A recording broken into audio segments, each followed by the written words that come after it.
Okay, right, gather round, gather round. So we're about to start firing up some bikes, but before we do, I will hand over to Sammy, who's going to say a few words for you. Morning, everyone. Sun shining on the righteous. Some blank faces out there. Anyway, we've got 5 bikes for you to have a listen to. Although we've got 4 racers and 1 touring bike. This is a Rumi, 4-cylinder Rumi, the only one in the world. Rumi made this prototype 4-cylinder 2-stroke 250cc. They made 125 twins, so at the factory they decided it would be a good idea to double up, make a 254. So wonderful bit of engineering, runs a treat, really Italian design, Italian flair. And if you think of 1960, the opposition was Francis Barnett's, James's and Dots in England, so you haven't got much chance on the opposition and the technicality. So anyway, we move on to the racers. 3 most exotic racers in the world, 4 exotic racers in the world that you lot will ever hear or see again. So if you bugger off early, you've missed the opportunity of a lifetime. So there we go. So, Crescent, where do you think the Crescent was made then? Where do you think it was made? Yeah, UK. Where do you think? I'm from UK as well. Is there any young ladies about here?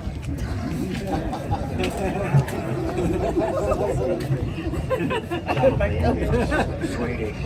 Right, you gentlemen are all thickos. Here you go. The young lady's going to tell you what the engine is. I reckon it looks Swedish. There you go. So how many cylinders has it got? How many cylinders? Come on, get sharpened up, quick. 3. Right, the Crescent. Once again, like the Konig, which is an outboard engine, this was an outboard engine here. 500 3-cylinder. If you look at it, how neat and tidy that was. In a Sealy frame. Mick Grant rode it in the Swedish Grand Prix, and it was very successful, but unfortunately they ran out of money, and it sort of, like many projects, went by the wayside. We got it finished. I took it to Donington and Mallory Park. Granty had a ride on it, and he couldn't believe how good it was, so was I. But we made a bit. Ringy, here he is there, he made a mistake again. So we didn't have enough, but the temperature started to go up. Was it Donington or Mallory? Donington it was, Donington. So I'm doing 10 laps at Donington, and all of a sudden the old temperature gauge fires up. So Ringy was all set to pack it up and put it to bed and go home, but I said, no, I said, I'll have a look round. So I've got 2 bits of mud guard. Put them out either side there. You see those 2 bits of mud guard then? So go out again. Perfect. Just that little bit of air ducting off the radiator cured the problem. So that was a real success that day. Lovely bike, Sealy frame, Colin Sealy of course, 3 cylinders, light as a feather, Yamaha front end in it, and I love that Yamaha brake, wonderful stopper. So there we go, we start that one up, and we move on to the Moto Villa. Moto Villa, where do you think this was made? I lost the lady. He looks Italian. Looks Italian, right? You now, you're getting educated here by this young lady. How many cylinders? 4. What formation? Quadruple. Feet again. What sort of that formation of the cylinders?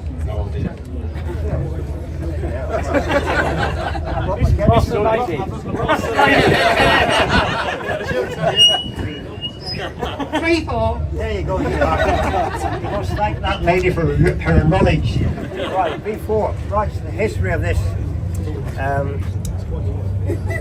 Where's the header card ringing? So, the sad story with this one. There's a header card for him. Oh, yeah. Right, here we go. Header card. It was made in 1969. Moto Villa made a 125V twin that won the World Championship in 1969. So in 1969, he decided that he would make a 250. So we put two of his engines together, making a V4 250 for the 1970 World Championship. Unfortunately, during that winter, the FIM decided that they would cut the number of cylinders down and the number of gears down to simplify Grand Prix bikes. So the formula was back to 2 cylinders and I think a 6-speed box. So they did all this work and the bikes didn't qualify for the World Championship. So they only made 4, and this is one of them. V4, they ran it in some Italian meetings, Moto Rumi, and it was World Championship stuff. But unfortunately, it couldn't qualify for the World Championship. So we managed to get it. With Konig carburetors, beautiful Italian design, and there we go, another project that never quite made the stock grid. So there we go, we're starting that up in a minute, and then we move on one more, another outboard board. Better ask this lady again.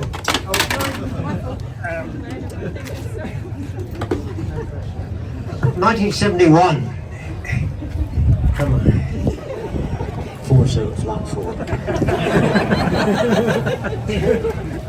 Right. Don't you think you're getting away with it? How many cylinders has that got? Pass on. 4. Box of 4. 4. Right. What do you think? 4. You're copying him. Right, it's a flat 4. Ringy rebuilt it. Do you remember where we bought that Ringy? Where? In the Black Forest next door. So Ringy and me went to see this guy in a collection up in the mountains. And I think he had 4 of them, didn't he? 4 women. He was a German collector. And we bought this one. Ringy picked it. He picked a bummer because he didn't twig on things like this here. So it must have been for Lester Pickett. You see how high the footrests are. So it's a bit uncomfortable to race, you can imagine, when your foot are jammed up like this here. So anyway, we got it back home. John went right through the engine, got the engine all working, and it's a 500cc flat 4, and it almost won the World Championship in 1970 with Kim Newcomb, a New Zealand rider who worked with Konig in Berlin. The factory was in Berlin, so he worked in Berlin. We got it all sorted out, made the frames, and he was leading the World Championship towards the end of the season. Went to Silverstone for a non-championship event. It was sheeting down with rain, and unfortunately he crashed and didn't survive, so he lost the World Championship to Agostini. But it was so quick and so good. For all you engineers later, you want to have a look at that front, how that clutch works. Where's that, John? You're a good bloody technical. What do you think of that, boy? Very good idea. That good? Yeah? Yeah, I'm enjoying that. Right, you better get that old sprinter sharpened up when you get home. It's quite ingenious. I've never seen that before. So you get the cable running in a nice straight pull. It's German technology. Twin discs, single disc on the back. Quaif 5-speed gearbox, and once again, it's an outboard engine, very light, flat 4, all alloy, and World Championship bike, but it really made its mark in World Championships on sidecars. I'm going to ask Ringy again, who was the sidecar winners, ex-sidecar jockey, Ringy? Schwarzl. Schwarzl. Who else won the World Championship? There was 2 or 3 World Championships won by Germans using that bike with a sidecar nailed on it, so there we go. So that's the 3 we'll be starting up, so we'll start with the Villa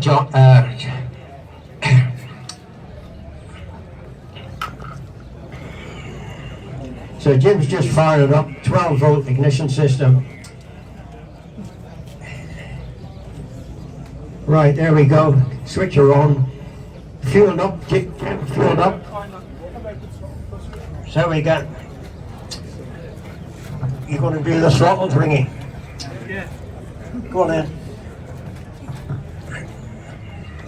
Right, bit of juice down the cob, so it'll start up first time. We might be lucky, but I'm not. Sometimes when you're starting bikes up, after quite a while, they don't like people looking at them. Because it's a good sign they don't start. There we go, back onto the starter.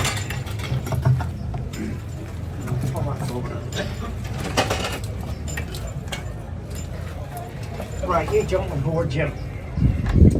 Right, what gear are you going in, Jim? Second. Second gear, right. How much throttle are you going to use? See what happens when it's on side. Right, listen, right.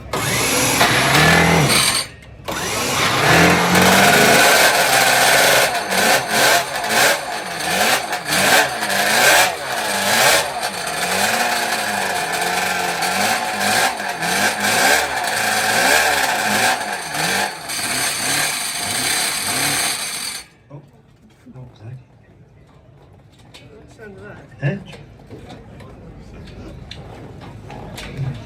Trouble getting neutral. Is it?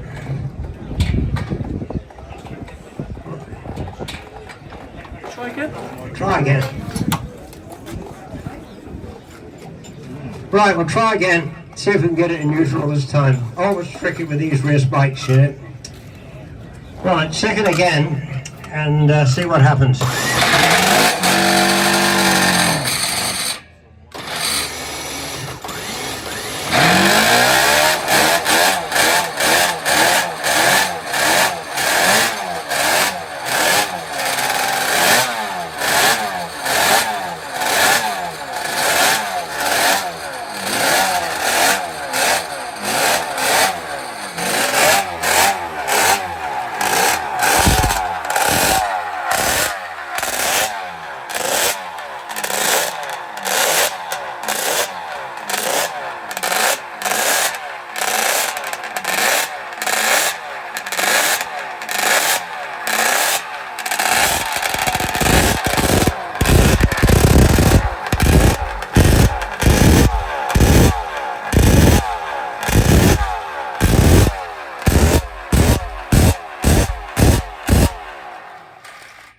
There you go, four-cylinder, little ripple. For all you engineers are here, you want to have a look at that twist grip. Go first, John. Come on, get another idea for you here. What do you think of that for a good idea for 4 cobs? Very good. What would you score that out of 10? 9.75. Okay, right. Put it in your black book before you forget. Right, where are we next, Jim? Konig. Crescent. We're onto the Crescent, which is a 3-cylinder 500. Yeah. 3 cobs. Outboard engine. And a sealing frame. Quaif 6-speed gearbox. And there we go. I think this one generally starts up quite easy.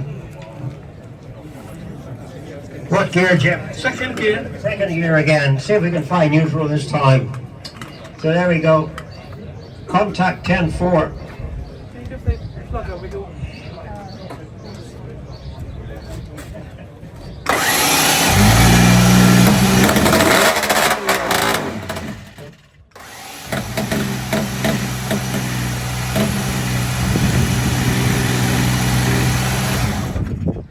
Ignition.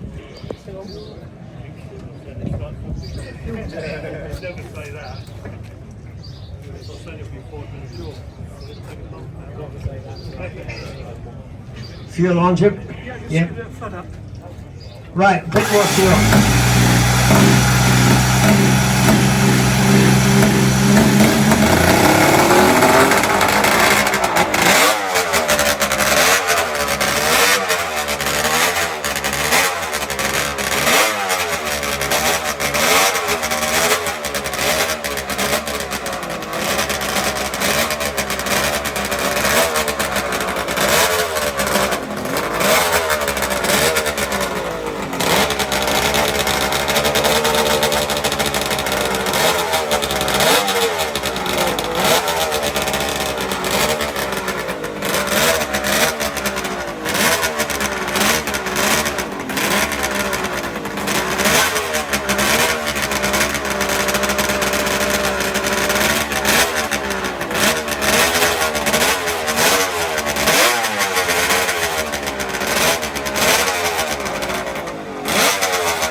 There you go, 3-cylinder Konig, never ripple.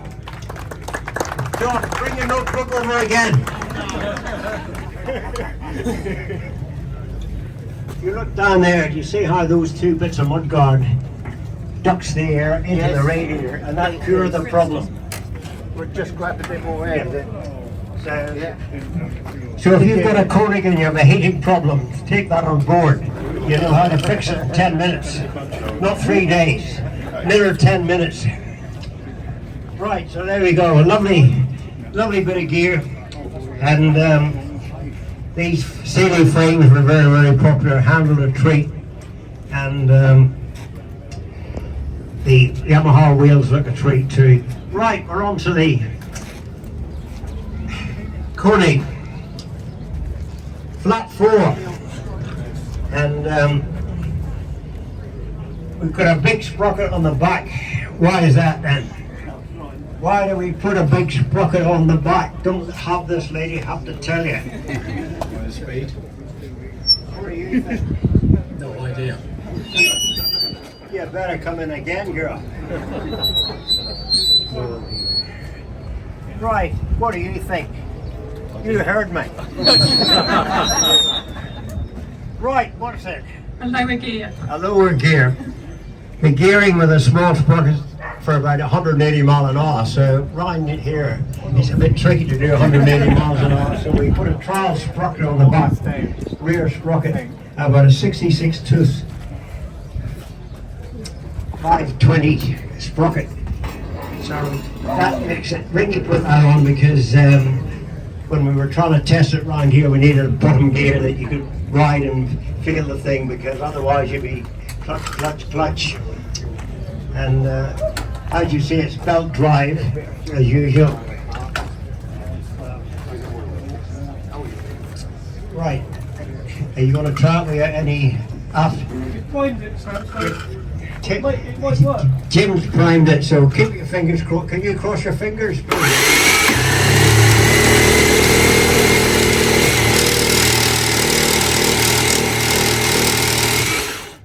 I'll get the easy start. Or do you want this, Jim? Square that. I've done that. You've had this trouble before, Ricky, tell me. Would you start before, would it? No, I never had it. Until Miller threw a lot of Right. Try.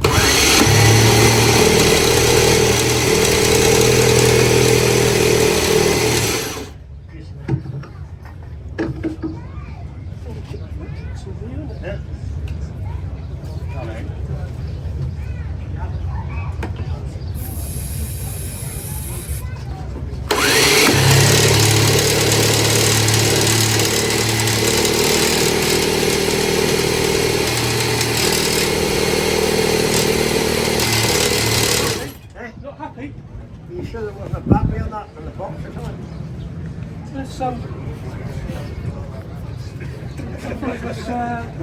self-generating, isn't it? What do you remember ringing? Do we have a battery ignition on it? When we had it a battery. There's a battery in there. There's an ignition box in there, isn't there? There's a battery too. You don't remember? Any of you lot know how to start Konigs? Bump it! Bump it! Ask the lady. You'd have to run at 100 miles an hour. Right. It's a good job you brought your bike, boy, because this thing's not going to start. You sure there's a battery in there? Yeah, There's a battery. it should be. Right, Ringy here. Come on, where's the battery, Ringy? Come on. Get sharpened up. Right, we'll start this. We're going to do the sprinter now. Right, John. Right, John. Let's hope this starts for you. Right, what's the history of this, John? 500cc, twin two-stroke. How many championships did you win? 5. Only 5? Only 5. Oh, buddy, you weren't trying hard enough. What are you doing this year with it then? Basically testing and tuning and development still. Where Santa Pod do you go to? Yeah, Santa Pod. And you got your own test strip? No, well, in the back garden. Yeah, I've got my test strip up and down here. So, right, what are you running on? It's 119 octane race fuel, VP race fuel. Not very much. 1 litre. You didn't hear me. You weren't surprised, boy. He said 1 litre. I thought that would you need that to start it up, you know. So there you go. Where's your radiator and that? Bloody hell, fuck. It must get red hot. How long does it run for? I mean, it runs over the quarter mile, 8 seconds, 8.7. So it hasn't got time to get red hot. It doesn't get hot, no. Right. And the fuel keeps it cool too, does it? Exactly. Yeah. Right. Those expansion boxes, where did you get the calculations for those? Yeah. Too much for me. Trial and error, basically. There's a lot of trial and error and development. Story of my life. Yeah. Right. So when are you performing again? It's not going to be until late September now. Why is that then? No money? No, the track's not open for me, basically. I'll be doing testing and tuning on a test and tuning day. You can't go down to Lydden and do a couple of runs up and down there, saying you live in Hastings? A bit bumpy. Well, you can at least start it and see if it bloody works. There's a few flowers down the centre of the actual runway, I should imagine, in there. What? A few flowers and Yeah. what have you. Right. So, this is intriguing here. You see, you got the gear change here and a bloody pressure made. Yeah. What's all that about?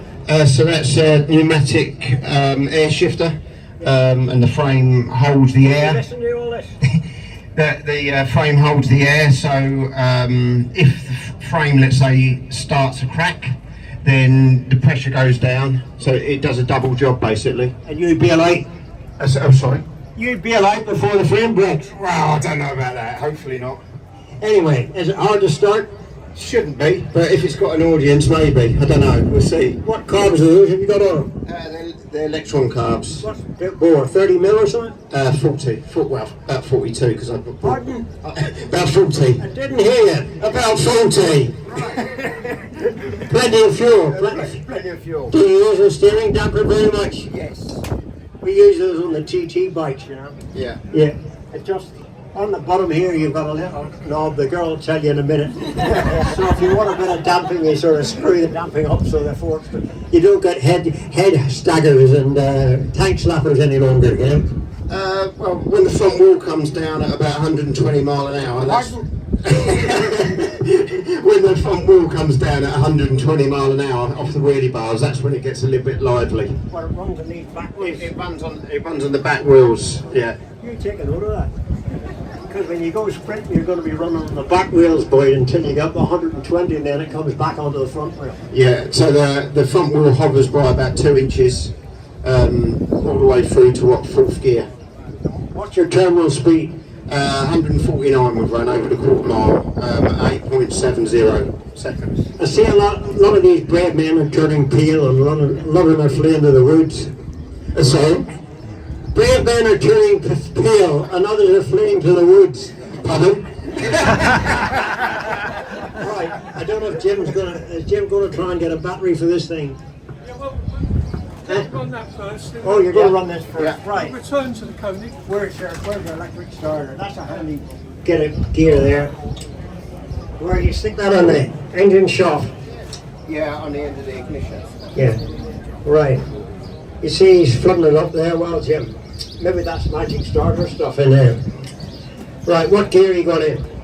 Neutral. Neutral. Oh, that's even better. Right, these are what they use in Formula 1 cars. When you see them sticking these into the engines, right? Go.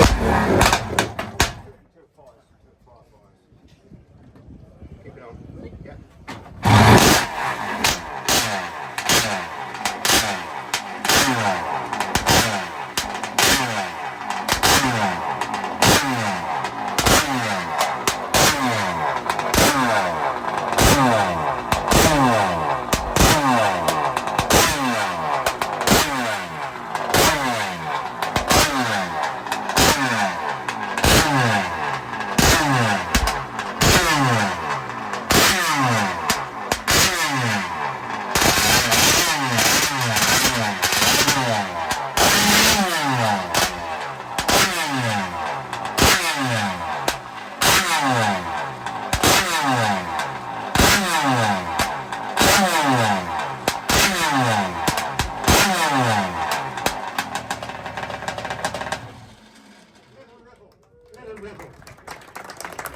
So if you go sprinting, you need one of these.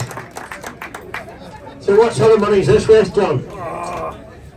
That's £7.50. You can go sprinting next week, boy. So, you specialise in making all the bits for sprinters? Yeah, on 2 strokes. Yeah. Gearboxes and tuning, full development basically. I thought, do they blow up very often? Not if you build them right. So it's the gearbox basically which takes the strain. Yeah, but ultimately the 2-stroke side of it's very reliable. I was at Purely the other week looking at the Sunbeam World Record Breaker that they're taking out to America to reenact its world record when it was the first car in the world to go over 200 miles an hour. So I'm speaking to Stan and Doug. So they're rebuilding this thing, and it's like 4 bloody big boat engines in it, and it's just a monster. And so I said, "Is it really right?" He said, "Well, it's only done 100 miles in its life because you're doing a world record. You're down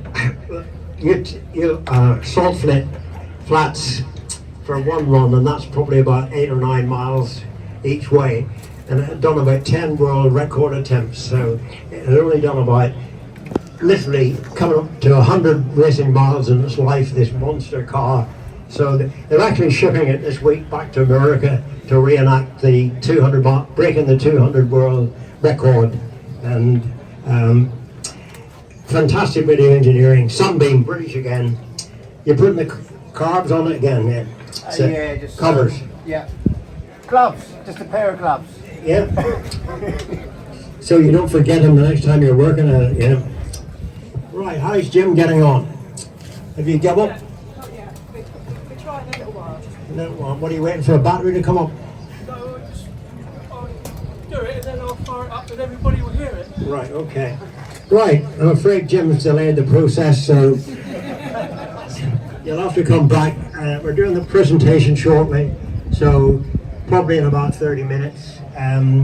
We'll do the presentation. Don't even dream of starting any bikes up here during the presentation and riding out, or else you'll be banned forever. So all the bikes here are quiet during the presentation, and Sharon, and Two-Stroke Club will be doing the presentation by the green tin, and that'll be very soon. So if you want to come a bit closer, have a look at these, and have a word with John. He'll tell you how to go sprinting. Nothing to do with me, nothing to do with me. You can have a sit on that. If you give him a tenner, you can sit on it. You know? Right, all the best. Cheers. Bye. Little ripple for Sammy and Jim.